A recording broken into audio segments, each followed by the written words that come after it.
85 അഞ്ചാം ശ്ലോകം വരെയായിരുന്നു നമ്മൾ പഠിപ്പിച്ചു നിർത്തി 4-ാം ശ്ലോകം വരെയായിരുന്നു നമ്മൾ പഠിപ്പിച്ചു നിർത്തിയത്. ഇന്ന് നമ്മൾ 5-ാമത്തെ ശ്ലോകമാണ് ഇനി ചർച്ച ചെയ്യാൻ പോകുന്നത്. ഓം നമോ ഭഗവതേ വാസുദേവായ. പദാനുപദമർത്ഥം ആദ്യം നമുക്കൊന്ന് ചർച്ച ചെയ്യാം. 5-ാം ശ്ലോകം. അശാന്ത സമര ഉദ്ധതം. വിശ്രമമില്ലാതെ യുദ്ധം കൊണ്ട് അഹങ്കാരിയായിരുന്ന ജരസ സൂതം, ജരാസന്ധനെ, ജര എന്ന രാക്ഷസി ബന്ധിച്ച പുത്രനെ, വിടപ പാടന സംജ്ഞയ, ഒരു മരച്ചില്ല കീറി ഉണക്കി കാണിച്ചുകൊണ്ടുള്ള അടയാളത്തിലൂടെ, പവനജേന നിപാത്യ നിഷ്പാടിതം, ഭീമനെ കൊണ്ട് നിലംപരിശാക്കി അങ്ങ് വധിപ്പിച്ചു. മുദാ നൃപതീൻ വിമുച്യ, സന്തോഷത്തോടെ തടവിലാക്കപ്പെട്ടിരുന്ന രാജാക്കന്മാരെ അങ്ങ് മോചിപ്പിച്ചു. പരാഭക്തിയും സമനുഗ്രഹ്യ, അവർക്ക് ഉത്തമമായ ഭക്തി നൽകി അനുഗ്രഹിച്ചു. ഗതസ്പൃഹാൻ അപിച്ച, അവർക്ക് മോക്ഷത്തിൽ ആഗ്രഹമുണ്ടായിരുന്നുവെങ്കിലും ഭുവധർമ്മഗുപ്തൈ നിദേശിത, ഭൂമിയിൽ ധർമ്മം സംരക്ഷിക്കാനായി അവരെ യഥാരാജ്യങ്ങളിലേക്ക് അങ്ങയച്ചു. ഇതാണ് 5-ാമത്തെ ശ്ലോകം. വാക്കുകൾ, പദങ്ങൾ കൃത്യമായി എന്ന് വിചാരിക്കുന്നു. ശ്ലോകത്തിലേക്ക് കിടക്കാം. ശ്ലോകം 5. നമോ ഭഗവതേ വാസുദേവായ. അശാന്ത സമരോധതം വിടപ പാടന സംജ്ഞയാ നിപാത്യ ജരസ സുതം പവനജേന നിഷ്പാടിതം വിമുച്യ നൃപതീന്മുദാ സമനുഗ്രഹ്യ ഭക്തിം പരാം വിദേശിതഗതസ്പൃഹാൻ അപി ച ധർമ്മഗുപ്ത്യൈ ഭുവാ. ഇതാണ് 5-ാം ശ്ലോകം. ഒന്നുകൂടെ ചൊല്ലാം. അശാന്ത സമരോധതം വിടപ പാടന സംജ്ഞയാ നിപാത്യ ജരസ സുതം പവനജേന നിഷ്പാടിതം വിമുച്യ നൃപതീന്മുദാ സമനുഗ്രഹ്യ ഭക്തിം പരാം വിദേശിതഗതസ്പൃഹാൻ അപി ച ധർമ്മഗുപ്ത്യൈ ഭുവാ. ഹരേ കൃഷ്ണ. പ്രഭുജി, ഞാനിന്ന് ആദ്യമായിട്ടാണ് കേറുന്നത്. എത്രാമത്തെ നാരായണീയമല്ലേ? ഏത് അധ്യായമാണ്? 85-ാം ദശകം. കൃഷ്ണ. 85-ാം ദശകം 5-ാം. ഹരേ കൃഷ്ണ. ഓക്കെ, ഹരേ കൃഷ്ണ. കഴിയുമ്പോ ആദ്യം സ്റ്റാർട്ട് ചെയ്യുമെന്നാണ് ആദ്യത്തെ പ്രഭു പറഞ്ഞത്. എന്തായാലും കൂടെ ജോയിൻ ചെയ്തോളൂ.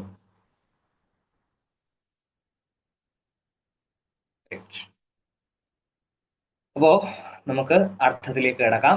ഭീമനും ജരാസന്ധനും തമ്മിലുള്ള യുദ്ധം ദിവസങ്ങളോളം നീണ്ടു നിന്നു.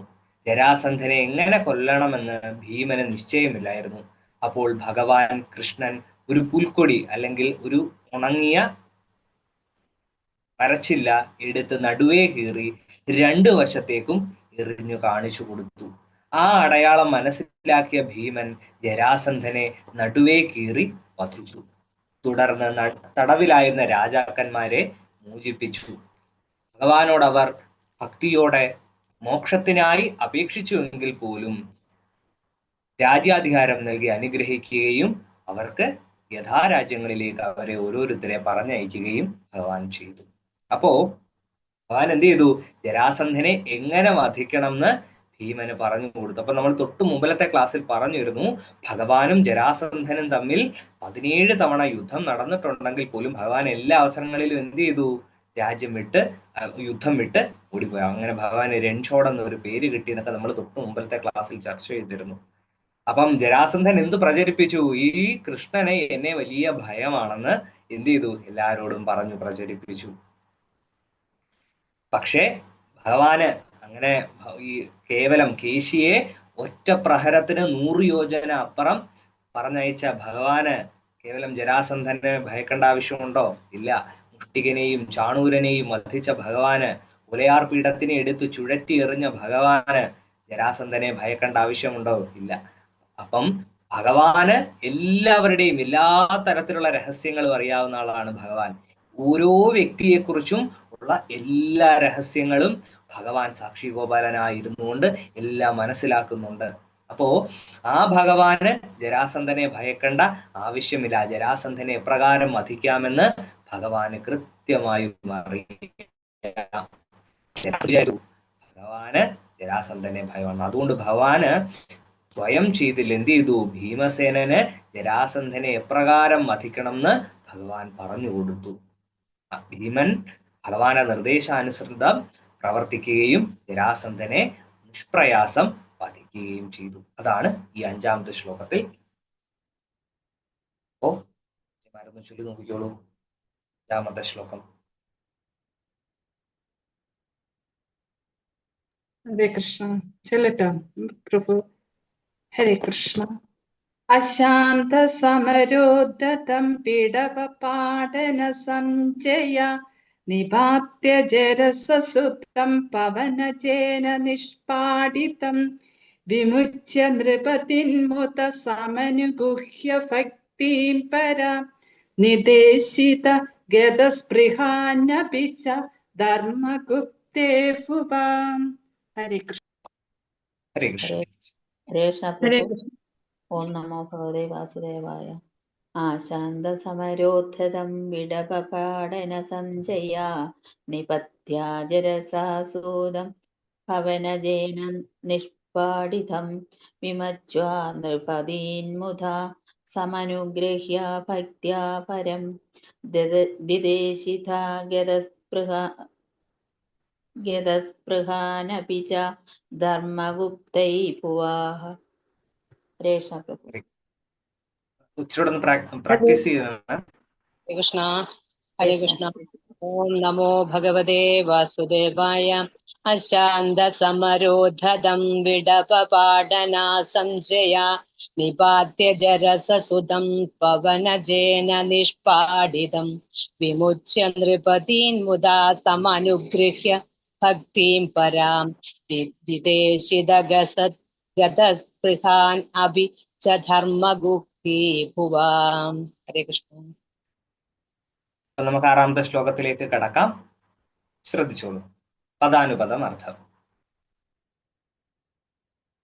തദനു യുധിഷ്ഠിരേ, അതിനുശേഷം യുധിഷ്ഠിരൻ രാജസൂയ അധ്വരം പ്രചകൃഷി, രാജസൂയയാഗം നടത്തിയപ്പോൾ പ്രസന്ന ഭ്രതകീഭവത് സകല രാജക വ്യാകുലം, സകല രാജാക്കന്മാരും സന്തോഷത്തോടെ ഭൃത്യന്മാരെ പോലെ യുധിഷ്ഠിരന് വേണ്ടി ജോലി ചെയ്യുന്ന തിരക്കിലായിരുന്നു. ഐ ജഗത്പദേ, ഹേ പ്രപഞ്ചനാഥ, ത്വമപി ദ്വിജ പാദവനോജികം ചകർധ, അങ്ങ് പോലും ബ്രാഹ്മണരുടെ പാദം കഴുകുക തുടങ്ങിയ ജോലികൾ ചെയ്തു. നൃപവരസ്യ ഭാഗ്യ ഉന്നതി, ആ രാജാവായ യുധിഷ്ഠിരന്റെ ഭാഗ്യത്തെ കുറിച്ച് എന്ത് പറയാനാണ്? യുധിഷ്ഠിരൻ അത്ര മഹാഭാഗ്യശാലിയാണെന്ന് നമുക്ക് മനസ്സിലാക്കാം. അപ്പം 6-ാമത്തെ ശ്ലോകം നമുക്കൊന്ന് പാരായണം ചെയ്ത് നോക്കാം. ഹരേ കൃഷ്ണ. പ്രചകൃഷി യുധിഷ്ഠിരേ തദനു രാജസൂയാധ്വരം പ്രസന്നഭൃതകീഭവത് സകല രാജകവ്യാകുലം ത്വമപ്യൈ ജഗത്പതേ ദ്വിജപദാവനേജാധികം ചകർഥ കിമു കഥ്യത്തെ നൃപവരസ്യ ഭാഗ്യോന്നതി. ചൊല്ലി നോക്കാം. പ്രചകൃഷി യുധിഷ്ഠിരേ തദനു രാജസൂയാധ്വരം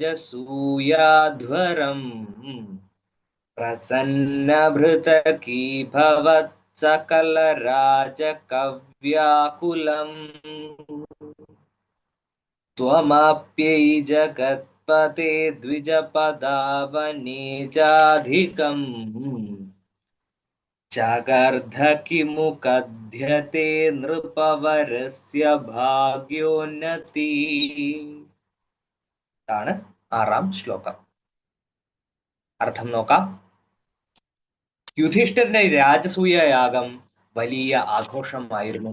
അവിടെ വന്ന രാജാക്കന്മാരെല്ലാം ഭൃത്യന്മാരെ പോലെ യുധിഷ്ഠിരന് വേണ്ടി ജോലികൾ ചെയ്ത് സന്തോഷത്തോടെ ഏറ്റെടുത്തു.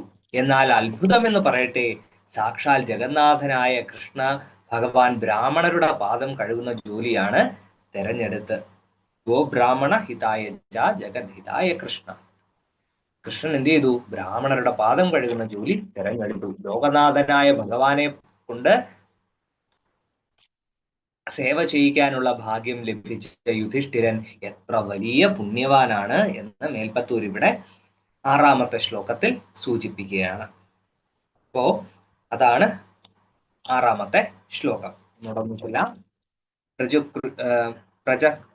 പ്രജകൃഷി യുധിഷ്ഠിരേ തദനു രാജസൂയാധ്വരം പ്രസന്നഭൃതകീ ഭവത് സകല രാജകവ്യാകുലം ത്വമപ്പൈ ജഗത്പതേ ദ്വിജപദാവനേജാദ്ഭിരം ചകർധ കിമു കഥ്യത്തെ നൃപവരസ്യ ഭാഗ്യോന്നതി.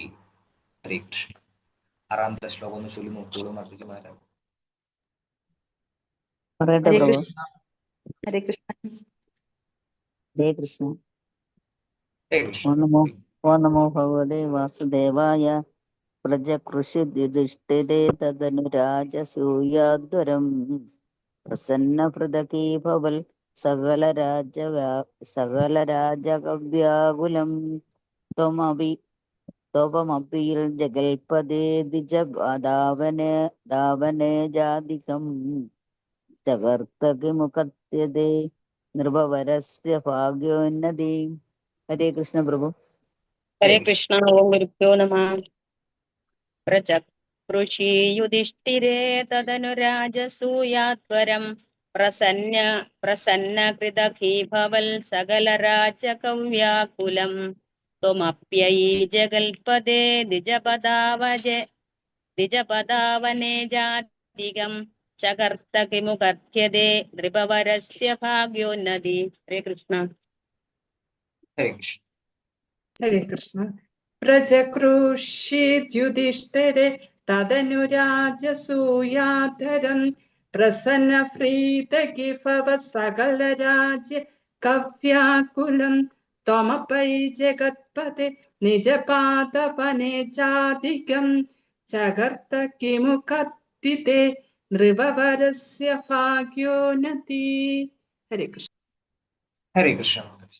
അപ്പോ നമുക്ക് 7ാമത്തെ ശ്ലോകത്തിലേക്ക് കടക്കാം. അപ്പൊ ഇവിടെ പ്രധാനമായിട്ട് നമ്മൾ മനസ്സിലാക്കേണ്ട വിഷയം, ഭഗവാൻ ആരുടെ? ഭക്തന്റെ, അതായത് യുധിഷ്ഠിരനോടുള്ള സ്നേഹം കൊണ്ട് എന്ത് ചെയ്തു? യുധിഷ്ഠിരന് സേവ ചെയ്യാൻ തയ്യാറായി എന്നുള്ളതാണ്. മനസ്സിലാക്കുക, ഭഗവാൻ ഭക്തനു വേണ്ടി സദാ മാറി നിൽക്കാൻ വേണ്ടി സേവ ചെയ്യാൻ സന്നദ്ധനാണ്. ഭഗവത്ഗീതയില് പ്രത്യേകം പറയുന്നുണ്ട്, സേനയോരുഭയോർ മധ്യേ രഥം. 1ാമത്തെ അധ്യായത്തിൽ അർജുനൻ ഭഗവാനോട് പറയുന്നു, കൃഷ്ണ കൊണ്ടുചെന്ന് ഈ രഥം കൊണ്ടുവന്ന് 2 സേനയുടെയും മധ്യത്തിലേക്ക് നിർത്തൂ. യാവതേതാൻ നിരീക്ഷേഹം യോധുകാമാൻ അവസ്ഥിതാൻ.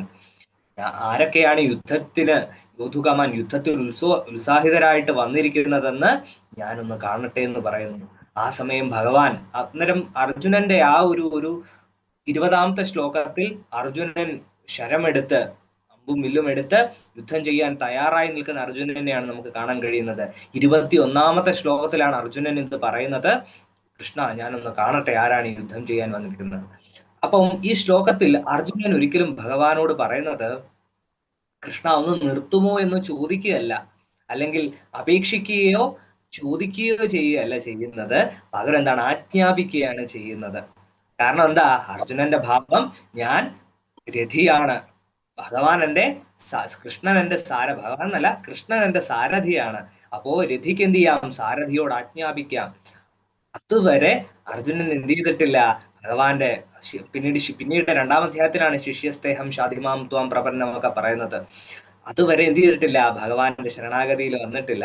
പക്ഷേ അർജുനൻ അങ്ങനെ പറയും പോലും ഭഗവാൻ പറഞ്ഞില്ലേ, ഞാൻ ജഗന്നാഥനാണ്, ഞാൻ സർവ്വലോകേശ്വരനാണ്, ഞാൻ നിന്റെ സേവകനല്ല, നീ എന്നോട് അപേക്ഷിച്ചാൽ ഞാൻ നിനക്ക് ചെയ്തു തരാം, അല്ലെങ്കിൽ ഞാൻ നിനക്ക് ചെയ്തു തരത്തില്ലെന്നും ഭഗവാൻ എവിടെയും പറയുന്നില്ല. ഭഗവാൻ എന്താണ്? ഉത്തമനായ ഒരു സാരഥിയെ പോലെ, ഒരു തേരാളി എപ്രകാരം ഒരു രഥിയുടെ ആജ്ഞ സ്വീകരിക്കുവോ അതേപോലെ ഭഗവാൻ അനുസരിക്കുകയാണ് ചെയ്യുന്നത്. അതിന്റെ കാരണം ഭഗവാൻ എന്തില്ല, ഭഗവാന് അവരുടെ മൈക്കോണം കേട്ടോ.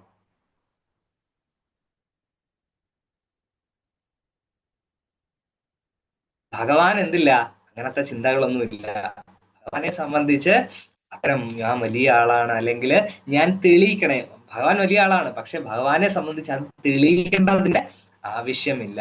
എന്നാൽ അപകർഷബോധമുള്ളവർക്കാണ് എന്ത് ചെയ്യുന്നത്, ഞാൻ എപ്പോഴും വലുതാണെന്ന് തെളിയിക്കേണ്ടതിന്റെ ആവശ്യമുണ്ടാവുക. പക്ഷെ ഭഗവാൻ എന്ത് ചെയ്യുന്നു, ഇവിടെയാണെങ്കിലും പൊതുവിൽ ഉടനീളം ഭാരതം പരിശോധിച്ചു കഴിഞ്ഞാൽ, മഹാഭാരതം പരിശോധിച്ചു കഴിഞ്ഞാൽ നമുക്ക് മനസ്സിലാവും ഭഗവാൻ ആ ഒരു എളിമയാണ് എന്ത് ചെയ്യുന്നത്. കാരണം ഭഗവാനെ സംബന്ധിച്ച് അതൊന്നും തെളിയിക്കാനില്ല, ഞാനാണ് വലുതെന്ന് തെളിയിക്കാനില്ല. അപ്പം ഭഗവാൻ സേവകനായി എന്ന് പറയുന്ന സമയം നമ്മൾ മനസ്സിലാക്കേണ്ടത് എന്താണ്, ഭഗവാന് ഭക്തന് വേണ്ടിയിട്ട്, യുധിഷ്ഠിരനെ പോലെ ധർമ്മപുത്രർക്ക് വേണ്ടിയിട്ട് എന്ത് സേവയും ചെയ്യാൻ തയ്യാറായി നിൽക്കുകയാണ് എന്നുള്ളതാണ് നമ്മൾ അതിൽ നിന്നും മനസ്സിലാക്കേണ്ട പാഠം. അപ്പൊ നമുക്ക് 7ാമത്തെ ശ്ലോകത്തിലേക്ക് കിടക്കാം.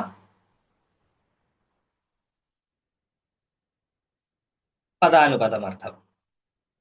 തഥാ സവനകർമ്മണി, പിന്നീട് യാഗകർമ്മം നടന്നുകൊണ്ടിരിക്കെ, പ്രവരം അഗ്രപൂജ വിധിം വിചാര്യ, ഏറ്റവും ശ്രേഷ്ഠമായ അഗ്രപൂജ അഥവാ ആദ്യം ചെയ്യുന്ന പൂജയാണ് അഗ്രപൂജ എന്ന് പറയാ.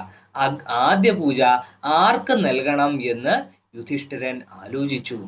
സഹദേവ വാക് അനുഗത, സഹദേവന്റെ നിർദ്ദേശത്തെ സ്വീകരിച്ചുകൊണ്ട് സധർമാത്മജ, ആ ധർമ്മപുത്രൻ സദസി മുതാ വിശ്വഭൂതാത്മനെ ഭവതേ വ്യധത്ത, സഭയിൽ വെച്ച് സന്തോഷത്തോടെ സർവ ആചാരങ്ങളുടെയും ആത്മാവായ അങ്ങയ്ക്ക് ആ പൂജ സമർപ്പിച്ചു. തഥാ സസുരമാനുഷം ഭുവനം ഏവ തൃപ്തി ദധൗ, അപ്പോൾ ദേവന്മാരും മനുഷ്യരും അടങ്ങുന്ന ലോകം മുഴുവൻ തൃപ്തി അടഞ്ഞു. ഇതാണ് പദാനുപദം അർത്ഥം. അപ്പൊ നമുക്ക് 7ാമത്തെ ശ്ലോകം ഒന്ന് ചൊല്ലി നോക്കാം. ഹരേ കൃഷ്ണ. തത സവന കർമ്മണി പ്രവരമഗ്ര്യ പൂജാവിധിം വിചാര്യ സഹ ദേവവാക് അനുഗത സധർമാത്മജ, യഥത്ത ഭവതി മുദാ സദസി വിശ്വഭൂതാത്മനെ, തദാ സസുരമാനുഷം ഭുവനമേവ തൃപ്തിം ദധൗ. ചൊല്ലി നോക്കാം. തത സവന കർമ്മണി പ്രവരമഗ്ര്യ പൂജാവിധിം വിചാര്യ സഹ ദേവവാക് അനുഗത സധർമാത്മജ, യഥത്ത ഭവതി മുദാ സദസി വിശ്വഭൂതാത്മനെ, തദാ സസുരമാനുഷം ഭുവനമേവ തൃപ്തിം ദധൗ. ഇതാണ് 7ാമത്തെ ശ്ലോകം. വ്യാഖ്യാനം എന്താണ് പറയുന്നത്? രാജസൂയ യാഗത്തിൽ ഏറ്റവും ആദ്യം ആരെയാണ് ആദരിക്കേണ്ടതെന്ന് ചോദ്യം വന്നപ്പോൾ സഹദേവൻ കൃഷ്ണന്റെ പേര് യുധിഷ്ഠിരന് നിർദ്ദേശിച്ചു. ഇത് കേട്ട് യുധിഷ്ഠിരന് സർവസമ്മതനായി, പാണ്ഡവർക്ക് സർവസമ്മതമായി യുധിഷ്ഠിരൻ ഭഗവാന് അഗ്രപൂജ നൽകി. ലോകത്തിന്റെ മുഴുവൻ പരമാത്മാവായ അങ്ങയെ പൂജിച്ചപ്പോൾ ലോകത്തിലെ സകല ജീവജാലങ്ങൾക്കും ദേവന്മാർക്കും മനസ്സംതൃപ്തി ലഭിച്ചു. അപ്പോ ഇവിടെ യുധിഷ്ഠിരൻ എന്ത് ചെയ്യാണ്? ഭഗവാനെ പൂജിക്കുകയാണ് ചെയ്യുന്നത്. സർവദേവ നമസ്കാരം കേശവം പ്രതി ഗച്ഛതി. ഏത് ദേവനെ നമസ്കരിച്ചാലും അവസാനം എന്ത് ചെയ്യുന്നു? അതൊഴുകി കേശവന്റെ പത്മപാദങ്ങളിലാണ് ചെന്ന് ചേരുന്നത്. ശ്രീകൃഷ്ണ ഭഗവാന്റെ പത്മപാദങ്ങളിലാണ് ചേരുന്നത്. അതുകൊണ്ട് തന്നെ ഭഗവാനെ പ്രസാദിപ്പിച്ചു കഴിഞ്ഞാൽ, ഭഗവാന് പൂജ കൊടുത്തു കഴിഞ്ഞാൽ എല്ലാ ദേവന്മാർക്കും തൃപ്തിയായി. ഭഗവത് പൂജ ചെയ്തു കഴിഞ്ഞാൽ, ശ്രീകൃഷ്ണ പൂജ ചെയ്തു കഴിഞ്ഞാൽ എല്ലാ ദേവന്മാരും എന്ത് ചെയ്യും? സംതൃപ്തരാകും. ആണ് ശ്രീകൃഷ്ണ ഭക്തിയുടെ ഏറ്റവും നമ്പർ 1 സ്പെഷ്യാലിറ്റി. അതുകൊണ്ട് തന്നെ വിഷ്ണു സഹസ്രനാമത്തിന്റെ തുടക്കത്തിൽ പറയുന്നു, വിശ്വം വിഷ്ണുർ വഷട്കാരോ ഭൂതഭവ്യ ഭവത് പ്രഭുന്ന്. എന്താ സൂചിപ്പിക്കുന്നത്? ഭീഷ്മര ഒന്നാമത് പറയുന്ന വരി തന്നെ ഇതാണ്. എന്ത്? യജ്ഞത്തിൽ വഷട്ട് എന്ന് പറഞ്ഞ മന്ത്രം, അതായത് ഓരോ ദേവതകൾക്കും ഓരോ തരത്തിലാണ് എന്ത് ചെയ്യുന്നത്, യജ്ഞം അർപ്പിക്കുന്ന സമയം നമ്മൾ ഹവിസ് കൊടുക്കുക.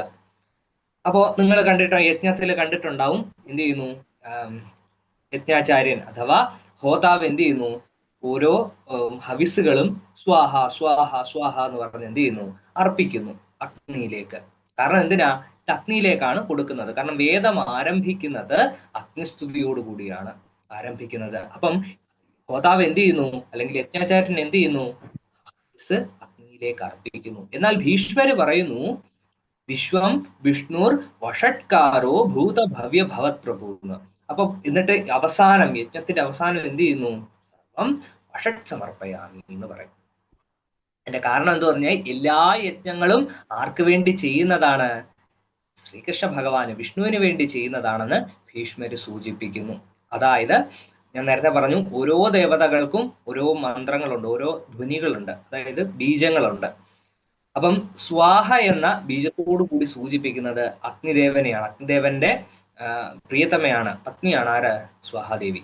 അപ്പോ സ്വാഹ എന്ന ബീജമന്ത്രത്തോട് കൂടി സൂചിപ്പിക്കുന്നത് അഗ്നിയെയാണ്. കാരണം വേദമൊക്കെ ആരംഭിക്കുന്നത് അഗ്നിയിലാണ്. എന്നാൽ വഷട്ട് എന്ന് പറഞ്ഞ, അതാണ് ഒന്നാമത്തെ വരിയിൽ സൂചിപ്പിക്കുന്നത്, വഷട്ട് എന്ന ബീജമന്ത്രത്തോടു കൂടി സൂചിപ്പിക്കുന്ന ആരെയാണ്? വിഷ്ണു ഭഗവാന് കൊടുക്കാനുള്ളത്. നമ്മൾ ഈ ഓരോ പാഴ്സലൊക്കെ കൊടുക്കുന്ന സമയം പിൻകോഡ് എഴുതത്തില്ലേ, അപ്പം വഷട്ട് എന്ന് പറഞ്ഞ് സമർപ്പിക്കുന്നതൊക്കെ ആർക്ക് വേണ്ടിയിട്ടാണ്? വിഷ്ണുവിന് വേണ്ടിയിട്ടാണ്. പക്ഷെ നമുക്ക് അന്നേരം സംശയം തോന്നി, യജ്ഞസമയം മുഴുവൻ സ്വാഹ എന്ന് പറഞ്ഞ അഗ്നിക്കല്ലേ കൊടുത്തിരിക്കുന്നത്, പിന്നെ അതെങ്ങനെ വിഷ്ണുവിനാന്ന് പറയാന്ന് നമുക്ക് സ്വാഭാവികം സംശയം തോന്നും. പക്ഷെ മനസ്സിലാക്കുക, അഗ്നി എന്ന് പറഞ്ഞു കഴിഞ്ഞാൽ ഭൂതമാണ്. ഭൂതതലത്തിൽ ഏറ്റവും പ്രഥമ ഗണനീയനായ ഭൂതമാണ് ആര്? അഗ്നി. ഏറ്റവും ശുദ്ധതയുടെ പര്യായമാണ് എന്ത്? അഗ്നി. മറ്റുള്ളവരെ ശുദ്ധമാക്കുകയും എന്നാൽ സ്വയം അശുദ്ധിയാകാതിരിക്കുകയും ചെയ്യുന്ന ഭൂതമാണ് എന്ത്? അഗ്നി. അപ്പോ അഗ്നിയിൽ സമർപ്പിക്കുക എന്നുള്ളത് കൊണ്ട് ഉദ്ദേശിക്കുന്നത് വെച്ചാൽ, അഗ്നി ഒരു പോസ്റ്റ്മാന്റെ ജോലിയാണ് എന്ത് ചെയ്യുന്നത്. അഗ്നിയുടെ കയ്യിൽ എല്ലാം കൊടുക്കും. ഇത് സമർപ്പയാമി, അത് എന്ത് ചെയ്യുന്നു, ചിലപ്പോൾ നെയ്യായിരിക്കും കൊടുക്കുന്നത്, അല്ലെങ്കിൽ വസ്ത്രമായിരിക്കും കൊടുക്കുന്നത്, പാലായിരിക്കും കൊടുക്കുന്നത്, പൂവായിരിക്കും കൊടുക്കുന്നത്. നമ്മൾ എന്ത് ചെയ്യുന്നു, അഗ്നിയുടെ കയ്യിലോട്ട് സ്വാഹ എന്ന് പറഞ്ഞ് കൊടുക്കും. എന്നിട്ട് അഗ്നിയോട് എന്ത് പറയും? സർവം വഷട്ട് സമർപ്പയാമി, മുഴുവൻ ഇതും ഞങ്ങളുടെ കയ്യിൽ തന്നിരിക്കുന്ന കാര്യം മുഴുവൻ എന്തിനു വേണ്ടിയിട്ടുള്ളതാണ്? ആ വഷട്ട് വിഷ്ണുവിന് കൊടുക്കാനുള്ളതാണ് അങ്ങയുടെ തന്നിരിക്കുന്നതെന്ന് യജ്ഞത്തിന്റെ അവസാനം എന്ത് ചെയ്യും? ആ യജ്ഞാചാര്യ ഹോതാവ് പറഞ്ഞിട്ടാണ് എന്ത് ചെയ്യുന്നത്? യജ്ഞം ഉപസംഹരിക്കുന്നത്. അപ്പോ എല്ലാ പൂജകളും എല്ലാ യജ്ഞങ്ങളും ആർക്ക് വേണ്ടി സമർപ്പിക്കുന്നതാണ്? ശ്രീകൃഷ്ണ ഭഗവാന് വേണ്ടി സമർപ്പിക്കുന്നതാണെന്ന് അതുകൊണ്ട് തന്നെ വിഷ്ണു സഹസ്രനാമത്തിന്റെ ഒന്നാമത്തെ മന്ത്രമായിട്ട് ഭീഷ്മരെ സൂചിപ്പിക്കാൻ കാരണം. അപ്പോ ഇവിടെയും യുധിഷ്ഠിരനും അത് മനസ്സിലാക്കിയിട്ട് എന്ത് ചെയ്യുന്നു? ശ്രീകൃഷ്ണ ഭഗവാന് പൂജ ചെയ്യുന്നു. ശ്രീകൃഷ്ണ ഭഗവാനെ പൂജിക്കുക വഴി എന്ത് ചെയ്യുന്നു? എല്ലാ ദേവന്മാരും തൃപ്തി അടയുന്നു. അതാണ് ശ്രീകൃഷ്ണ ഭക്തിയുടെ നമ്പർ 1 സ്പെഷ്യാലിറ്റി. അപ്പോ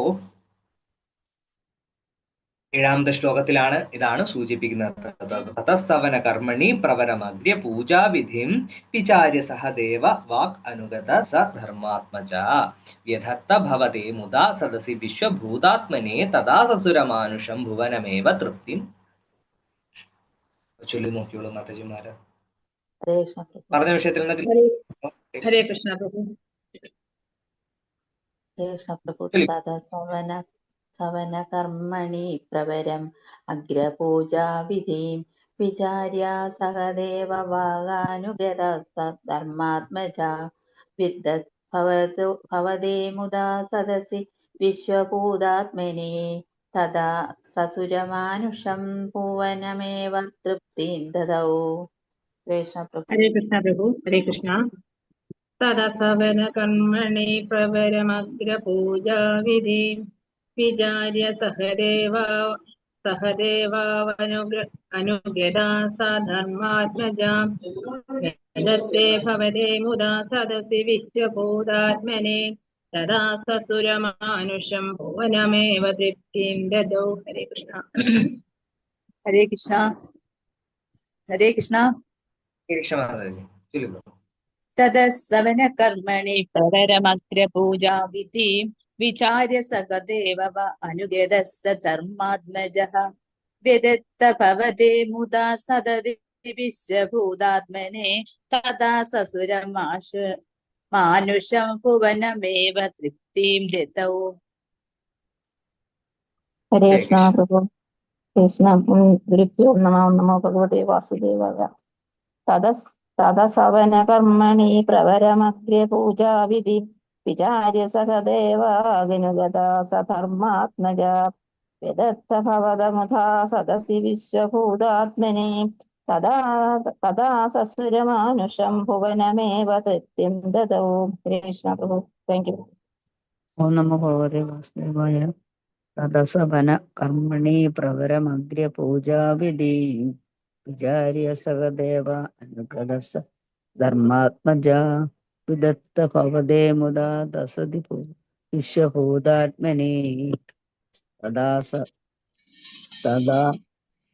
സുരമാനുഷം ഭുവനമേവ തൃപ്തിം ദദൗ. ഹരേ കൃഷ്ണ പ്രഭു.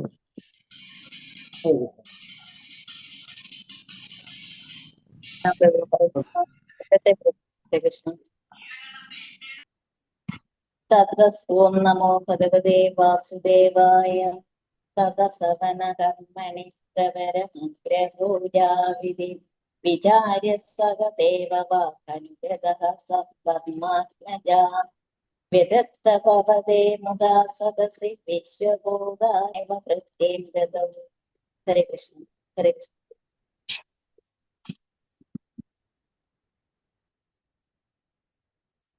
അപ്പൊ നമുക്ക് 8ാമത്തെ ശ്ലോകത്തിലേക്ക് കിടക്കാം. ശ്രദ്ധിച്ചോളൂ.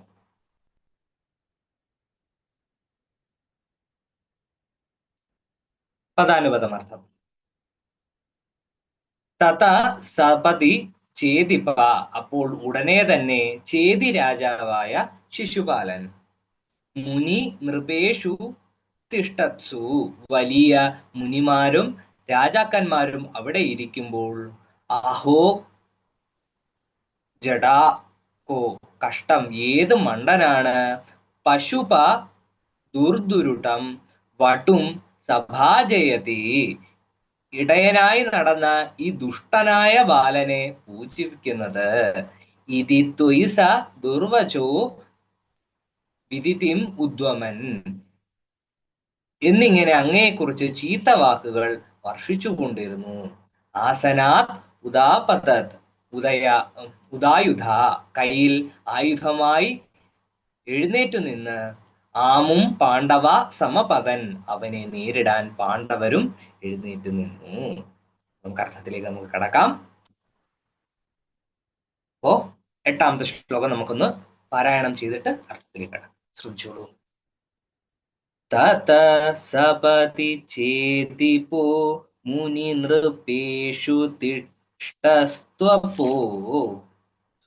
ഹരേ കൃഷ്ണ.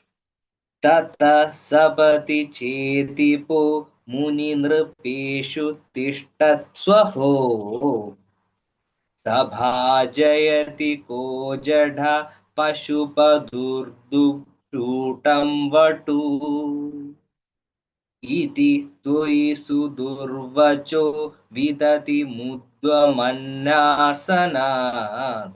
ഉദാപദത് ഉദായുധ സമപതന്നമും പാണ്ഡവ. ആണ് 8ാമത്തെ ശ്ലോകം. എന്താണ് അർത്ഥം പറയുന്നത്? ഭഗവാന് പൂജ നൽകിയത് കണ്ട ശിശുപാലൻ ക്ഷുഭിതനായി. വലിയ മുനിമാരും രാജാക്കന്മാരും ഇരിക്കുമ്പോൾ കേവലം പശുക്കളെ മേച്ചു നടന്ന ഈ ഗോപാലനെയാണോ നിങ്ങൾ പൂജിക്കുന്നത് എന്ന് അവൻ ചോദിച്ചു. അങ്ങയെ അധിക്ഷേപിച്ചു. കയ്യിൽ വാളുകളുമായി അങ്ങയെ ആക്രമിക്കാൻ അവൻ ആസനത്തിൽ നിന്നും ചാടി എഴുന്നേറ്റു. ഇത് കണ്ട പാണ്ഡവരും അവനെ നേരിടാൻ തയ്യാറായി. അപ്പോ ഒരു വശത്ത് എന്ത് ചെയ്തു? ശിശുപാലൻ ഭഗവാനെ ഇത് പറഞ്ഞുകൊണ്ട്, മോശം പറഞ്ഞുകൊണ്ട് എന്ത് ചെയ്തു? ശിശുപാലൻ എഴുന്നേറ്റ് നിന്നു. ഇവനാണോ അഗ്രപൂജ കൊടുക്കുന്നത്? പശുക്കളെ മേച്ചു നടന്ന ഒരു ഗോപാലൻ, യാദവരുടെ നേതാവായ ഈ കൃഷ്ണൻ. നമ്മൾ യാദവരുടെയൊക്കെ കാര്യം മുമ്പ് ചർച്ച ചെയ്തിട്ടുണ്ട്. അപ്പൊ ഈ യാദവരുടെ നേതാവായ കൃഷ്ണനെ എന്തിനു പൂജിക്കണം?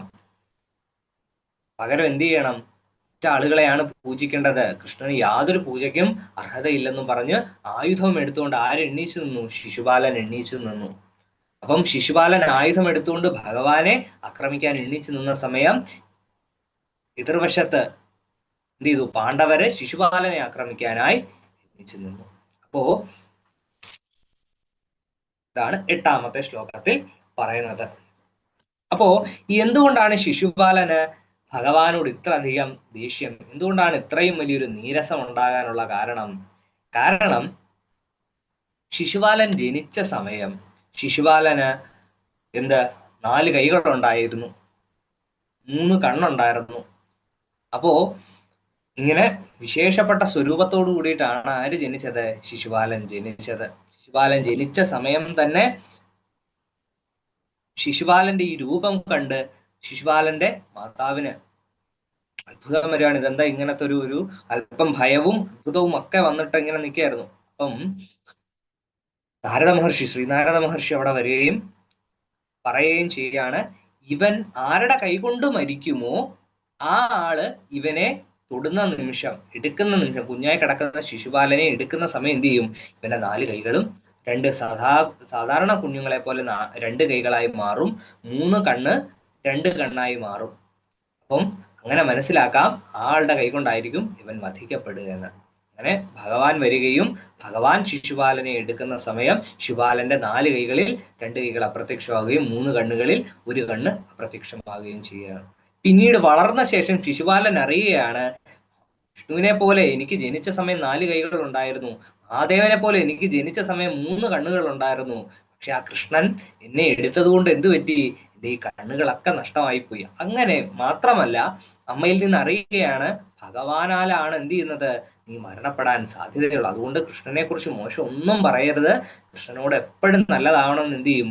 അമ്മ എപ്പോഴും ശിശുപാലനെ ഉപദേശിക്കും. പക്ഷേ ശിശുപാലന് എന്ത് ചെയ്യരുതെന്ന് പറയുന്നോ അത് ചെയ്യാനാണ് ശിശുപാലന് താല്പര്യം. അപ്പൊ എന്ത് ചെയ്തു? ഭഗവാനെ കുറിച്ച് സദാ മോശം പറഞ്ഞുകൊണ്ടിരിക്കുക. അപ്പൊ അമ്മ ഭഗവാനോട് പറയുന്നു, ശിശുപാലനോട് എത്ര പറഞ്ഞിട്ടും എന്ത് ചെയ്യുന്നില്ല, അവൻ പിന്നെയും പിന്നെയും തെറ്റാവർത്തിക്കുകയാണ്. അങ്ങനെ അമ്മയ്ക്ക് എന്ത് ചെയ്യുന്നു? ഭഗവാൻ ഒരു വരം കൊടുക്കുന്നു, അവന്റെ 100 തെറ്റുകൾ എന്ത് ചെയ്യും? ഞാൻ ക്ഷമിക്കും. അപ്പൊ എന്ത് ചെയ്യും? അത് കഴിഞ്ഞിട്ട് മാത്രമേ എന്ത് ചെയ്യത്തുള്ളൂ? ഞാൻ അവനെ വധിക്കത്തുള്ളെന്ന് അമ്മയ്ക്ക് ഭഗവാൻ വാക്ക് കൊടുക്കുന്നു. അപ്പം ഇതുകൊണ്ടാണ് എന്ത് ചെയ്തത്? ശിശുപാലന്റെ ഒരുപാട് തെറ്റുകള് ഭഗവാൻ ക്ഷമിച്ച് വരുന്നത്. അതേസമയം യുധിഷ്ഠിരന്റെ യജ്ഞ സമയത്ത് എന്ത് ചെയ്തു? ശിശുപാലൻ ഭഗവാനെ കുറിച്ച് ഭത്സിക്കാൻ തുടങ്ങി, ഒരുപാട് മോശങ്ങൾ പറയാൻ തുടങ്ങി. ഭഗവാനെ കുറിച്ച്, ഗോപികമാരെ കുറിച്ച്, ഗോപന്മാരെ കുറിച്ച് ഒക്കെ ഒരുപാട് മോശം കാര്യങ്ങള് ശിശുപാലൻ ഭാരതം പരിശോധിക്കുന്ന സമയം നമുക്ക് അറിയാൻ കഴിയും. ഭഗവാനെ കുറിച്ച് എന്ത് ചെയ്യുന്നു? ഒരുപാട് മോശമായി സംസാരിക്കാൻ തുടങ്ങുന്നു. ഭഗവാനെ സ്വയം ആക്രമിക്കാനായി ശിശുപാലൻ എന്ത് ചെയ്യുന്നു? തയ്യാറാകുന്നു. ഇത് മാത്രമല്ല, ശിശുപാലന് ഇതിനു മുമ്പ് എന്തുകൊണ്ട് ശിശുപാലനും ദന്തവക്ത്രനും ജനിക്കുന്നു? അറിയാം, ജയവിജയന്മാരുടെ കഥ. ജയവിജയന്മാര് മഹാവിഷ്ണുവിന്റെ വൈകുണ്ഠത്തിന്റെ, നാരായണന്റെ വൈകുണ്ഠത്തിന്റെ കാവൽക്കാരായിരുന്നു. അപ്പം ഭഗവാൻ എന്ത് ചെയ്തു? ആരെയും ഉള്ളിലേക്ക് കടത്തി വിടരുതെന്ന് പറഞ്ഞ് ഭഗവാൻ ഉള്ളിലേക്ക് പോയി. ആ സമയത്ത് ആര് വരുന്നു? സനകാദികൾ വരുന്നു. സനകാദികളെ ജയവിജയന്മാര് തടയുകയും സനകാദികളെ തടയുന്നത് വഴി ജയവിജയന്മാർക്ക് ശാപം ലഭിക്കുകയും ചെയ്യുന്നു, 3 ജന്മം ഭഗവാന്റെ ശത്രുക്കളായി ജനിക്കാൻ. ആദ്യത്തേത് ഹിരണ്യകശിപു, ഹിരണ്യാക്ഷൻ, പിന്നീട് രാവണൻ, കുംഭകർണൻ, പിന്നീട് ശിശുപാലനും ദന്തവക്ത്രനും. അപ്പൊ അങ്ങനെയാണ് എന്ത് ചെയ്യുന്നത്? ഇവരുടെ 3ാമത്തെ ദ്വാപരയുഗത്തിലെ 3ാമതൊരു ജന്മം, അവസാനത്തെ ജന്മമായിരുന്നു ആവേണ്ടത്. പക്ഷെ ഒന്നുകൂടെ ഉണ്ട്, അത് നമ്മൾ സമയം ഉണ്ടെങ്കിൽ നമുക്ക് അടുത്തായിട്ട് ചർച്ച ചെയ്യാം, ജഗായുടെയും അഘായുടെയും കഥ. അപ്പോ എന്ത് ചെയ്യുന്നു? അങ്ങനെയാണ് ശിശുപാലൻ ദന്തവക്ത്രനും വരുന്നത്. അപ്പൊ അതുകൊണ്ട് ഭഗവാനെ കുറിച്ച് സദാ മോശം പറഞ്ഞുകൊണ്ടിരിക്കുകയാണ് ആര്? ശിശുപാലനും ദന്തവക്ത്രനും. അതിൽ പ്രത്യേകിച്ച് ശിശുപാലനാണ് ഭഗവാനോട് അതിയായ വിദ്വേഷം. ശിശുപാലൻ ഭഗവാനെ ആക്രമിക്കാനായി എഴുന്നേറ്റ് നിൽക്കുന്നു. അപ്പോ അതുവരെയാണ് 8ാമത്തെ ശ്ലോകത്തിൽ. താഴോട്ടുള്ള കഥ ഭാഗം നമുക്ക് അടുത്തായി ചർച്ച ചെയ്യാം. അപ്പൊ 8ാമത്തെ ശ്ലോകം ഒന്ന് മാതാജിമാരൊന്ന് ചൊല്ലി നോക്കിയോളൂ. ഹരേ കൃഷ്ണ. ततः सपति चेति मुनिनृपेषु तिष्ठसहो सभाजयति को जड पशुपतुर्दूरुडं पडुम् इति त्वयि सा दुर्वचोपित इति मुद्वसनातनात् उदापतुदायुत समतनु तन पाण्डवाम्। हरे कृष्ण। हरे कृष्ण प्रभु। ततः सपदि चेदिपो मुनिनृपेषु तिष्ठसहो सभाजयति को जडा पशुपदुर्दुरुदं मडो इति त्वयि स सर्वचो विदधि मुदन्यासना दुदापदादुदायुधा समपदन्यमो पाण्डवा। हरे कृष्ण। हरे कृष्ण। हरे कृष्ण। हरे हरे कृष्ण.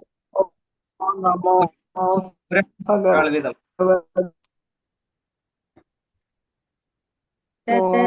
हरे कृष्ण। हरे कृष्ण. हरे कृष्ण।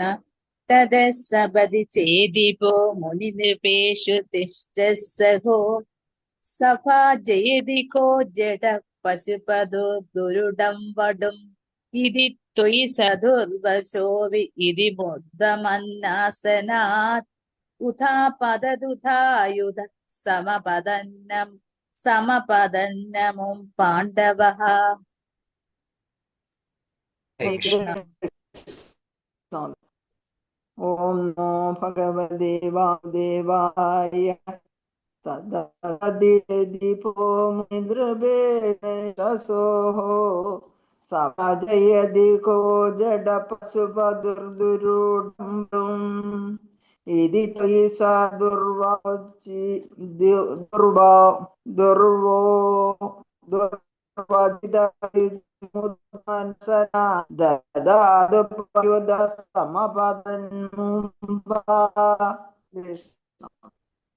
हरे कृष्ण माताജി. അപ്പൊ നമുക്ക് ജഗായിയുടെയും മഥായിയുടെയും കഥ എന്ന് പറഞ്ഞിട്ട് നമുക്ക് 9ാമത്തെ ശ്ലോകത്തിൽ അല്ലെങ്കിൽ ചിലപ്പോൾ സമയം കിട്ടിയില്ലെങ്കിൽ എന്ത് ചെയ്യും. അപ്പൊ ജഗായി മഥായും നവദ്വീപിലെ ഒരു ഉന്നത ബ്രാഹ്മണ കുടുംബത്തിലാണ് ജനിച്ചത്. ജഗന്നാഥ റായ് എന്നും മാധവാനന്ദ റായ് എന്നും പേരുള്ള ഇവർ രഘുനാഥ റായുടെ പുത്രന്മാരായിരുന്നു. എന്നാൽ മോശമായ സഹവാസം കാരണം അവർ മാംസാഹാരികളും മദ്യപാനികളും ചൂതാട്ടക്കാരും കൊലപാതകളുമായി. ഇപ്പം ജഗായി മഥായിയും എല്ലാ തരത്തിലുള്ള കുറ്റകൃത്യങ്ങളും ചെയ്യും. ഒരു ദിവസം രാവിലെ അവരെന്ത് ചെയ്യുന്നു വെച്ച് കഴിഞ്ഞാല് ആചാര്യന്മാര് പറയുന്നത് വെച്ചാൽ രാവിലെ ഗരുഡപുരാണം എടുക്കും. ഗരുഡപുരാണത്തിൽ വിവിധ തരത്തിലുള്ള ദോഷങ്ങളെക്കുറിച്ചും തെറ്റുകളെക്കുറിച്ചും പാപങ്ങളെക്കുറിച്ചും പറഞ്ഞിട്ടുണ്ട്. അപ്പൊ ജഗായി മതായും രാവിലെ എണ്ണിച്ച് ഗരുഡപുരാണം എടുത്തിട്ട് എന്ത് ചെയ്യും, ടിക്ക് ചെയ്യും. ഓക്കെ, ഞങ്ങൾ ചെയ്ത തെറ്റുകളെല്ലാം അവർ ടിക്ക് ചെയ്തു. ഇനി ചെയ്യാത്തത് ഏതാ, ഇന്ന് ഞങ്ങൾ ചെയ്യാത്ത ഏതാ ബാക്കിയുള്ളത് നോക്കി അങ്ങനെ കണ്ടുപിടിച്ചിട്ട് അതിനകത്തിൽ പറയുന്ന എല്ലാവിധത്തിലുള്ള തെറ്റുകളും എന്ത് ചെയ്തു, ജഗായി മതായും കൂടെ കൂട്ടം ചേർന്ന് ചെയ്തു കൂട്ടുകയാണ്. അവർ മാംസാഹാരികളും മദ്യപാനികളും ചൂതാട്ടക്കാരും. അപ്പം 4 പ്രിൻസിപ്പിൾസിലെ 3 തെറ്റിച്ചു. ചൂതാട്ടക്കാരും കൊലപാതകികളുമായി മാറി. അവർ ഉപദ്രവം സഹിക്കാതെ മാന്യരായ ആളുകൾ അവരെ പൂർണ്ണമായും ഒഴിവാക്കിയിരുന്നു.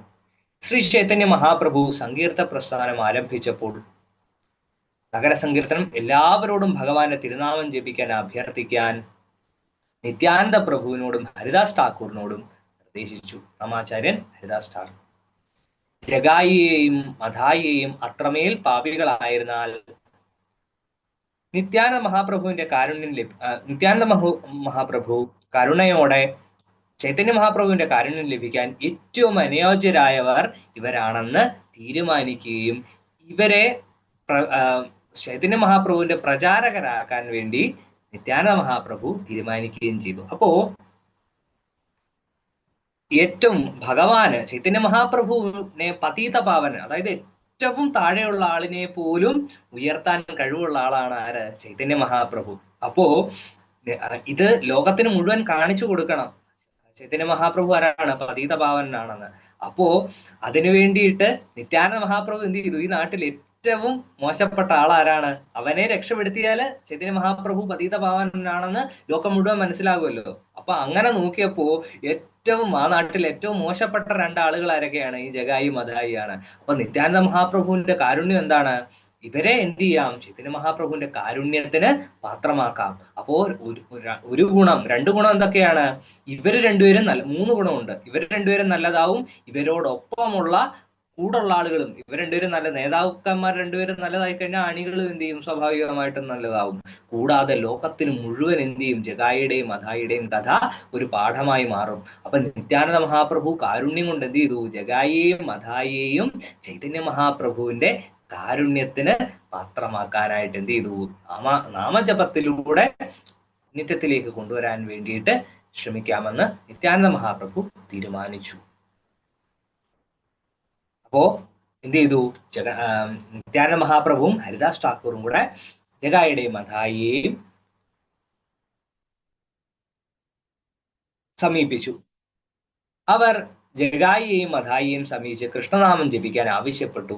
ഇതിൽ കോപിതരായ ജഗായിയും മധായിയും അവരെ വധിക്കാനായി ഊട്ടിച്ചു. പറയുന്നത്, അടുത്തത് മധായി ഒരു മൺപാത്രത്തിന്റെ കഷ്ണം കൊണ്ട് നിത്യാനന്ദ മഹാപ്രഭുവിന്റെ തലയിൽ എറിയുകയും അദ്ദേഹത്തിന്റെ തലയിൽ നിന്ന് രക്തം വരികയും ചെയ്തു. അപ്പം അവരുടെ അടുക്കെ നാമം ജപിക്കാനായി സമീപിക്കുന്ന സമയം അവരെന്ത് ചെയ്യാണ്? മദ്യപിച്ചുകൊണ്ടിരിക്കുകയാണ്. മദ്യപിച്ചുകൊണ്ടിരിക്കുന്ന കള്ളിന്റെ കുടമെടുത്ത് എന്ത് ചെയ്തു? നിത്യാനന്ദ മഹാപ്രഭുവിനെ നേർക്കെറിഞ്ഞു.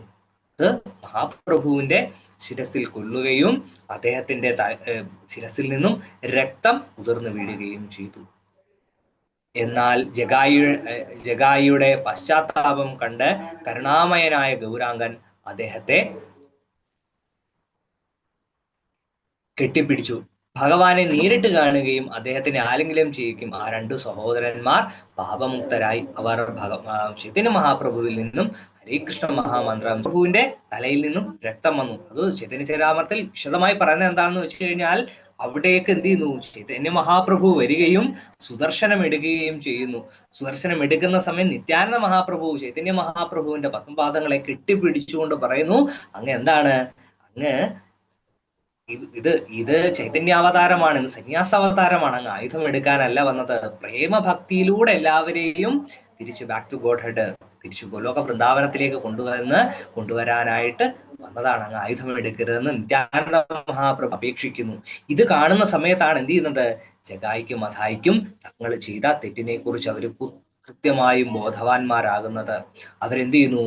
അവർക്ക് കുറ്റബോധം ഉണ്ടാവുകയും ചൈതന്യ മഹാപ്രഭുവിന്റെ പത്മപാദങ്ങളെ ശരണം പ്രാപിക്കുകയും ചെയ്യുന്നു. അത് ശ്രീ ചൈതന്യ ഭാഗവതത്തിൽ ഒരു ശ്ലോകം പറയുന്നുണ്ട്. അദ്യാഭിഹ ചിഹ്ന ആചേ ചൈതന്യ കൃപയാ മധായിര ഘാടബലി സർവലോകേ ഗയാ. ചൈതന്യ മഹാപ്രഭുവിന്റെ കരുണയാൽ അവിടെ മധായി ഘാട്ട് എന്ന് പറഞ്ഞിട്ട്, ജഗായി മധായി ഘാട്ട് എന്ന് പറഞ്ഞിട്ട് അവിടെ ഒരു സ്ഥലമുണ്ട്. ചൈതന്യ മഹാപ്രഭുവിന്റെ കരുണയാൽ ആ സ്ഥലത്തിന്റെ അവശിഷ്ടങ്ങൾ ഇപ്പോഴും നിലനിൽക്കുന്നു. എല്ലാവരും അതിനെ മധായി ഘാട്ടെന്ന് വിളിക്കുന്നു. ശ്രീ ചൈതന്യ ഭാഗവതം മധ്യഖണ്ഡം 1594. അപ്പോ മനസ്സിലാക്കുക, ചൈതന്യ മഹാപ്രഭുവിന്റെ കാരണം പതീത പാവനൻ എന്ന് എന്ത് ചെയ്തു? ഇപ്പോഴും നമ്മൾ ജഗായിയുടെയും മധായിയുടെയും കഥ ചർച്ച ചെയ്യാനുള്ള ആ ഒരു പാഠം അവരെന്താ തന്നത്? എത്ര അധപതിച്ച ആത്മാവാണെങ്കിലും, എത്ര തെറ്റുകൾ ചെയ്തിട്ടുള്ള വ്യക്തിയാണെങ്കിലും ആ ഗൗരനിത്തായിമാരുടെ പത്മപാദങ്ങളെ നമ്മൾ ശരണം പ്രാപിച്ചു കഴിഞ്ഞാൽ നമ്മളെ എന്ത് ചെയ്യും? അവർ ഉയർത്തും. തിരിച്ചും നമുക്ക് എന്ത് ചെയ്യും? എത്ര മോശപ്പെട്ട സ്വഭാവമാണ്, നമ്മൾ എന്തൊക്കെ നമ്മളുടെ ബാക്ക്ഗ്രൗണ്ട് എന്താണെന്നുള്ളതല്ല, നമ്മൾ മാറാൻ, നമ്മൾ സ്വയം സമർപ്പിതരാകാൻ തയ്യാറാണോ എന്നുള്ളതാണ് ചോദ്യം. നമ്മൾ നാമം ജപിക്കാൻ, ഭഗവാന്റെ പത്മപാദങ്ങളെ ശരണം പ്രാപിക്കാൻ തയ്യാറാണോ എന്നുള്ളതാണ് ചോദ്യം. നമുക്ക് വില്ലുമംഗലം സ്വാമിയാരുടെ കഥയും അറിയാം. വില്ലുമംഗലം സ്വാമിയാര് എന്ത് ചെയ്തു? ഒരു സ്ത്രീയെ കാണുന്ന, ഒരു മോശപ്പെട്ട ഒരു സ്ത്രീയെ കാണുന്ന സമയം അദ്ദേഹത്തിന് ആ സ്ത്രീയിൽ വളരെയധികം ആകർഷണം തോന്നുകയാണ്. അപ്പം ആ സ്ത്രീ എങ്ങനെങ്കിലും സ്വന്തമാക്കണം, ആ സ്ത്രീയുമായിട്ട് എങ്ങനെങ്കിലും ഒരു എന്താ പറയാ, ഒരു സൗഹൃദം വേണം, ഒരു ബന്ധം വേണം എന്ന് എന്ത് ചെയ്യുന്നു? അദ്ദേഹത്തിന് മനസ്സിൽ ആ ഒരു ആഗ്രഹം അത്രയധികം കൂടുന്നു. അപ്പോൾ അദ്ദേഹം എന്ത് ചെയ്യുന്നു വെച്ച് കഴിഞ്ഞാൽ, ആ സ്ത്രീയെ കാണാൻ വേണ്ടിയിട്ട് അമാവാസി ദിവസമാണ്, ചന്ദ്രന്റെ വെളിച്ചമില്ല. എന്ത് ചെയ്യുന്നു? വീട്ടിൽ നിന്ന് രാത്രിയാകുന്ന സമയം ഇറങ്ങുകയാണ്. അപ്പൊ എന്ത് മഴ പെയ്യുന്നു. അമാവാസി ദിവസമാണ്, മഴയും കൂടെ പെയ്യുന്നു. ശക്തമായ കോരിച്ചൊരിയുന്ന മഴ. നോക്കിയപ്പോ കുറുകെ ഒരു നദിയുണ്ട്, അത് കരകവിഞ്ഞൊഴുകയാണ്. അദ്ദേഹം എന്ത് ചെയ്തു? ഈ പറഞ്ഞ പ്രതിബന്ധങ്ങളെ ഒന്നും വകവെക്കാതെ എന്ത് ചെയ്തു? ഈ അമാവാസി ദിവസം കോരിച്ചൊരിയുന്ന മഴയിൽ നദിക്ക് കുറുകെ നീന്തി നീന്തി നീന്തി നീന്തി കഷ്ടപ്പെട്ട് ആ സ്ത്രീയുടെ വീട്ടിലെത്തിയപ്പം എന്ത് ചെയ്യാണ്? വാതിലടച്ച് കിടക്കുകയാണ്. അദ്ദേഹം പായൽ പിടിച്ച ഭിത്തിയിൽ കൂടെ അള്ളിപ്പിടിച്ച് വലിഞ്ഞ് കയറി ഓടിളക്കി ആ സ്ത്രീയുടെ മുറിയിലേക്ക് എന്ത് ചെയ്തു? ചാടി വീണു. ഇത് കണ്ടപ്പോ ഇദ്ദേഹം ഇത്രയും കഷ്ടപ്പെട്ട് ഈ നദി കടന്ന് മഴ കൊണ്ട് വലിഞ്ഞു കയറി ആ സ്ത്രീയുടെ മുന്നിൽ എത്തിക്കഴിഞ്ഞപ്പോ ആ സ്ത്രീ ചിരിച്ചുകൊണ്ട് അദ്ദേഹത്തിനോട് ചോദിച്ചു, അങ്ങക്ക് ഇത്രയും താല്പര്യം, ഞാൻ അത്ഭുതപ്പെടുകയാണ്, അങ്ങക്ക് ഇത്രയും സമർപ്പണവും താല്പര്യവും, ഇതിന്റെ ഇത്രയും പോലും വേണ്ട, ഇതിന്റെ ഒരു അംശമെങ്കിലും സമർപ്പണവും താല്പര്യവും ഭഗവാന്റെ അടുക്കൽ ഉണ്ടായിരുന്നെങ്കിൽ, ഭഗവാനെ പ്രാപിക്കാനായി, ഭഗവാനെ സ്വീകരിക്കാനുണ്ടായിരുന്നെങ്കിൽ ഉറപ്പായും വൈകുണ്ഠത്തിലേക്ക് പോകുമായിരുന്നു എന്ന് ആ സ്ത്രീ ചിരിച്ചുകൊണ്ട് പറയുകയും, ആ സമയം സ്വാമിയാർക്ക് ഒരു എന്താ പറയാ ഒരു വലിയൊരു ഭഗവത് സന്ദേശം കിട്ടിയതുപോലെ എന്ത് ചെയ്യുന്നു? ആ സ്ത്രീയെ നമസ്കരിക്കുകയും അവിടെ നിന്ന് ഇറങ്ങിപ്പോവുകയും പിന്നീടാണ് എന്ത് ചെയ്യുന്നത്? നമുക്കൊക്കെ പരിചിതനായ സ്വാമിയാരായി മാറുന്നത്. അപ്പൊ മനസ്സിലാക്കുക, നമുക്ക് ഭഗവാൻ പതീത പാവനാണ്. നമ്മൾ ചെയ്ത തെറ്റുകളെ കുറിച്ചല്ല ഭഗവാൻ എന്ത് ചെയ്യുന്നത്? നമ്മളുടെ നിലവിൽ ഭഗവാന് സമർപ്പിതനാവാൻ നമ്മൾ തയ്യാറാണോ? നമ്മൾ നിലവിൽ ഭക്തി ചെയ്യാൻ താല്പര്യമാണോ? എൻ്റെ ബാക്ക്ഗ്രൗണ്ട് ഇതാണ്, ഞാൻ ഇന്ന കുടുംബത്തിൽ നിന്നാണ് വരുന്നത്, എൻ്റെ അച്ഛൻ ഇതാണ്, എൻ്റെ അമ്മ ഇതാണ്, ഞാൻ ഇന്നലെ അതുകളിൽ അത് ചെയ്തു, എൻ്റെ കഴിഞ്ഞ ജന്മം അങ്ങനെ പാപമുണ്ട്, ഇതൊന്നും പ്രശ്നമല്ല. ഭഗവാൻ ഏറ്റവും താഴെയുള്ള ആളുകളെയും ഉദ്ധരിക്കാൻ, കാരുണ്യത്തോടുകൂടി ഉദ്ധരിക്കാൻ തയ്യാറായി നിൽക്കുകയാണ്. എൻ്റെ കുഞ്ഞ്, എൻ്റെ പേര് ഒരു തവണ യസ്യത് സ്മരണ മാത്രേണ ജന്മസംസാര വിമുച്യതേ നമസ്തസ്മൈ വിഷ്ണുവേ പ്രഭ വിഷ്ണുവേ. ജന്മസംസാര ബന്ധനങ്ങളിൽ നിന്നും യസ്യത് സ്മരണ മാത്രേന, കേവലം സ്മരിക്കുക വഴി എന്ത് ചെയ്യുന്നു? ആ ബന്ധങ്ങളിലും ജന്മസംസാര ബന്ധന വിമുച്യതേ നമസ്തസ്മൈ വിഷ്ണവേ പ്രഭ വിഷ്ണവേ. അപ്പം അങ്ങനെയുള്ളവനാണ് എന്ത്? ഭഗവാനെ കുറിച്ച് ഒന്ന് ചിന്തിച്ചാൽ മതി, ആത്മാർത്ഥമായി ചിന്തിക്കണം. അതെ, അങ്ങനെ ഒരു ഉള്ളിക്കാരൻ ഇങ്ങനെ വെറുതെ കാഷ്വലി ചിന്തിക്കല, ആത്മാർത്ഥമായി ചിന്തിച്ചാൽ മതി. എന്ത്? സംസാര ബന്ധങ്ങളിൽ നിന്ന് മോചനം തരികയും നമ്മളെ ഉയർത്തുകയും ഇതിന് തയ്യാറായി നിൽക്കുന്നവനാണ് ആര്? അന്യത്തോട് തയ്യാറായി നിൽക്കുന്നവനാണ് ഭഗവാൻ. 9ാമത്തെ ശ്ലോകം എന്നിട്ട് നമുക്ക് ഇന്നത്തെ ക്ലാസ് 5 മിനിറ്റ് ഉണ്ട്, വേഗം നോക്കാം. ഹരേ കൃഷ്ണ. പദാനുപദമർത്ഥം. നിജപക്ഷകാൻ നിവാര്യ, ശിശുപാലനെ എതിർക്കാൻ വന്ന തന്റെ പക്ഷത്തുള്ള പാണ്ഡവരെ തടഞ്ഞിട്ട്, അഭിമുഖസ്യ വിദ്വേഷിണ, തന്റെ മുന്നിൽ നിന്ന് വിദ്വേഷത്തോടെ പോരാടുന്ന ശത്രുവിന്റെ ശിരത്വമേവ ജഹൃഷേ, തല അങ്ങ് തന്നെ അരിഞ്ഞു വീഴ്ത്തി, ധനുജ ദാരിണ സ്വാരിണ, അസുരന്മാരെ വധിക്കുന്ന അങ്ങയുടെ സുദർശന ചക്രം കൊണ്ട്, സ ജനുസ്ത്രീതയ ലബ്ധയ, 3 ജന്മങ്ങളിലൂടെ, ജവജന്മാരുടെ ശാപം മൂലം ലഭിച്ച 3 ജന്മങ്ങളിലൂടെ, സതത ചിന്തയാ ശുദ്ധതി, എപ്പോഴും അങ്ങയെ തന്നെ ചിന്തിച്ചുകൊണ്ട്, വിദ്വേഷത്തിലൂടെയാണെങ്കിലും ശുദ്ധമായ മനസ്സോടുകൂടിയവനായി തീർന്ന്, യോഗിനാം ദുർലഭ, വലിയ യോഗികൾക്ക് പോലും കിട്ടാൻ പ്രയാസമുള്ള, ത്വയാ പരമേകതാം അധൃത, അങ്ങയോടുള്ള ഉത്തമമായ ലയത്തെ അവൻ പ്രാപിച്ചു. ആ ഭഗവാൻ എന്ത് ചെയ്തു? ഭാഗവതം പറയുന്നു, അവർക്ക് യോഗികൾക്ക് പോലും കിട്ടാൻ പൂർവമായി മാത്രം ലഭിക്കുന്ന ആ വൈകുണ്ഠ ലോകം ആർക്ക് കിട്ടി? പറഞ്ഞ ശിശുപാലന് കിട്ടി എന്ന് പറയുന്നു. സത്തോരസത് കൃത് വിഷ്ണു യദ്രാമം പരം അവ്യയം കൃദ്രോ ന ചാത്തോ ജിഹ്വായ. 9ാമത്തെ ശ്ലോകം നമുക്കൊന്നും ചൊല്ലാം. ഇപ്പൊ ചൊല്ലിയത് ശ്രീമദ് ഭാഗവത്തിലെ ശ്ലോകമാണ്. ശിശുപാലൻ ദന്തവക്ത്രനും വൈകുണ്ഠം ലഭിച്ചു എന്ന് സൂചിപ്പിക്കുന്ന ശ്ലോകമാണ്. നമുക്ക് നാരായണീയത്തിലെ 9ാമത്തെ ശ്ലോകം കൂടെ ഒന്ന് വേഗം ചൊല്ലിയിട്ട് ഉപസംഹരിക്കാം. നിവാര്യ നിജ പക്ഷഗാൻ അഭിമുഖസ്യ വിദ്വേഷിണ, ത്വമേവ ജഹൃഷേ ശിരോ ധനുജധാരിണ സ്വാരിണ, ജനുസ്ത്രീതയ ലബ്ധയാ സതത ചിന്തയാ ശുദ്ധതി, ത്വയാ സ പരമേകതാം അധൃതയോഗിനാം ദുർലഭാം. അവിടെ ചൊല്ലാം. നിവാര്യ നിജ പക്ഷഗാൻ അഭിമുഖസ്യ त्वमेव जहृषे शिरो धनुजधारिणा स्वारिणा जनुस्त्रितयलब्धया सततचिन्तया शुद्धति त्वया स परमेकता അധൃതയോഗിനാം ദുർലഭാം. എന്നാണ് അർത്ഥം പറയുന്നത്. ശിശുപാലൻ അങ്ങയെ ആക്രമിക്കാൻ വന്നപ്പോൾ അവനെ നേരിടാൻ മുതിർന്ന പാണ്ഡവരെ അങ്ങ് തടഞ്ഞു. ഭഗവാൻ എന്ത് വിചാരിച്ചു? നിക്ക് അവനെ തടയരുത്, അവൻ 100 തികയ്ക്കാനുള്ളവനാ, അവൻ 100 തികച്ചു കഴിഞ്ഞാൽ എന്ത് ചെയ്യാം, ഞാനാണ് അവനെ എത്തിക്കേണ്ടത്. കാരണം ഭഗവാന്റെ കൈ കൊണ്ട് മരിച്ചാലേ എന്ത് ചെയ്യത്തുള്ളൂ പറഞ്ഞ എന്ത് വിഷ്ണു തോറസത് കൃത് വിഷ്ണു യദ്ബ്രാമം പരമവ്യയമായ ആ വിഷ്ണുവിന്റെ ധാമം ലഭിക്കത്തുള്ളൂ. ഇപ്പം ശിശുപാലൻ അങ്ങേക്ക് എപ്പോഴും എന്ത് ചെയ്തു? പാണ്ഡവരെ അങ്ങ് തടഞ്ഞു. എന്നിട്ട് അങ്ങയുടെ സുദർശന ചക്രം കൊണ്ട് ആ ശത്രുവിന്റെ തല അറുത്തിട്ടു. ജയവിജയന്മാർ അസുരന്മാരായി ജനിച്ചതിന്റെ 3ാമത്തെ ജന്മമായിരുന്നു ഇത്.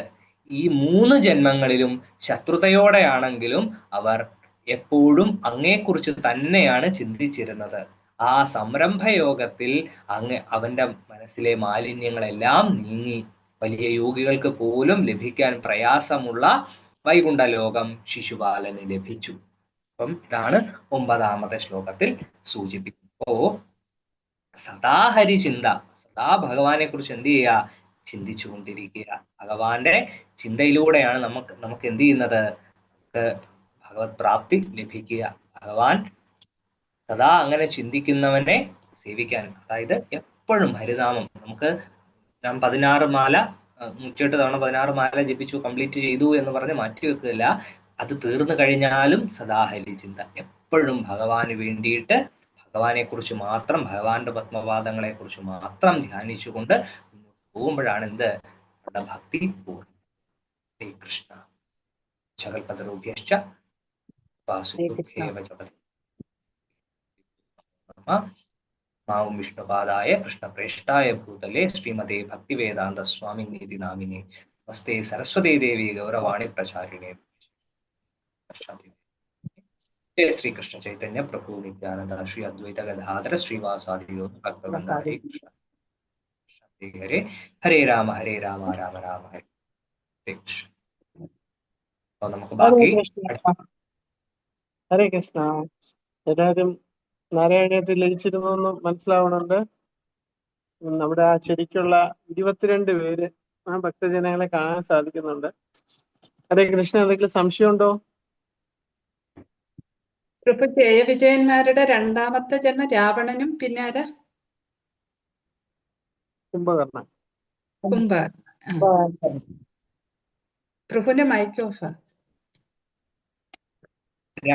ഹിരണ്യാക്ഷൻ, ഹിരണ്യകശിപു, രാവണൻ, കുംഭകർണൻ, ശിശുപാലൻ, പിന്നെ ഒന്നും കൂടെ പറഞ്ഞു പ്രഭു. ജയവിജയന്മാർ, ആദ്യം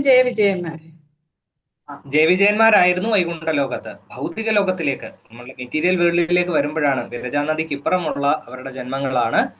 ആദ്യം ഹിരണ്യാക്ഷൻ, ഹിരണ്യകശിപു, പിന്നീട് രാവണൻ, കുംഭകർണൻ. ആദ്യം ഹിരണ്യാക്ഷൻ ഹിരണ്യകശിപുവുമായിട്ട് യുഗം, പിന്നീട് ത്രേതായുഗത്തിൽ കുംഭകർണൻ, ദ്വാപരയുഗത്തില് ശിശുപാലൻ ദന്തവക്ത്രൻ, കലിയുഗത്തില് ജഗായി മധായി. ഹരേ കൃഷ്ണ. അപ്പോ ഇനി യാതൊരു മുടക്കവും കൂടാതെ നമുക്ക് പ്രഭുജിയുടെ ക്ലാസ് വേണം. സോ അതേ പ്രഭുജിക്കും പ്രഭുജിയുടെ കുടുംബത്തിനും വേണ്ടിയിട്ട് നമ്മൾ ആദരപൂർവ്വം 2 പ്രാവശ്യം ഹരേ കൃഷ്ണ മന്ത്രം പറഞ്ഞ് നമുക്ക് വൈൻഡപ്പ് ചെയ്യാം. ഹരേ കൃഷ്ണ ഹരേ കൃഷ്ണ കൃഷ്ണ കൃഷ്ണ ഹരേ ഹരേ ഹരേ രാമ രാമ ഹരേ ഹരേ കൃഷ്ണ ഹരേ കൃഷ്ണ കൃഷ്ണ ഹരേ രാമ ഹരേ രാമ പഞ്ചകൽപതരുദേശ കൃപാ സിന്ധുഭ്യോ വൈഷ്ണവേഭ്യോ നമോ നമഃ. हरे कोटि वैष्णवृंद के हरिनाम संकीर्तन यज्ञ के हरे कृष्ण महामंत्र के शिल प्रभुपाद के जय श्री आनंद पद्मनाभ स्वामी की जय. हरे कृष्ण प्रभु. धन्यवाद.